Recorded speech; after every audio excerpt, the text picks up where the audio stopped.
इस क्वेश्चन में हम एक पार्टिकल है ए, उसको बी पोजीशन पर लेके जा रहे हैं तीन अलग अलग रास्तों से। और इन्होंने बोला है कि हमें अलग अलग रास्तों पर अलग अलग वर्क डन W1, W2 और W3 मानना है। अब ये वर्क डन कौन कर रहा है? ये वर्क डन जो है वो हम मान रहे हैं ग्रेविटेशनल फील्ड कर रहा है या ग्रेविटेशनल फोर्स कर रहा है।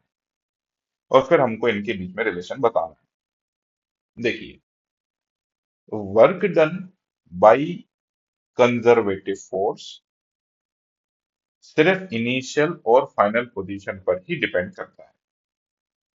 अब कंजर्वेटिव फोर्स क्या है वो हम बाद में डिस्कस करेंगे, लेकिन हाँ, अभी के लिए आप इतना याद रख लीजिए कि जो ग्रेविटेशनल फोर्स है और आपका जो स्प्रिंग फोर्स है, ये कंजर्वेटिव फोर्सेस है। मतलब इसमें वर्क डन इनिशियल और फाइनल पोजीशन पर डिपेंड करता है। तो ये आपका इनिशियल पॉइंट हो गया, ये फाइनल पॉइंट हो गया। हाँ, एक और छोटे सा हिंट दे देता हूं मैं, अगर आपको कभी भी कंजर्वेटिव फोर्स पता करना हो तो कैसे पता करेंगे? देखिए, कंजर्वेटिव फोर्स के लिए ही आपका पोटेंशियल एनर्जी डिफाइंड होता है। तो जहां जहां पर पोटेंशियल एनर्जी का टर्म है, जैसे हम लोग बोलते हैं ग्रेविटेशनल पोटेंशियल एनर्जी, तो ग्रेविटेशनल फोर्स क्या हो गया आपका?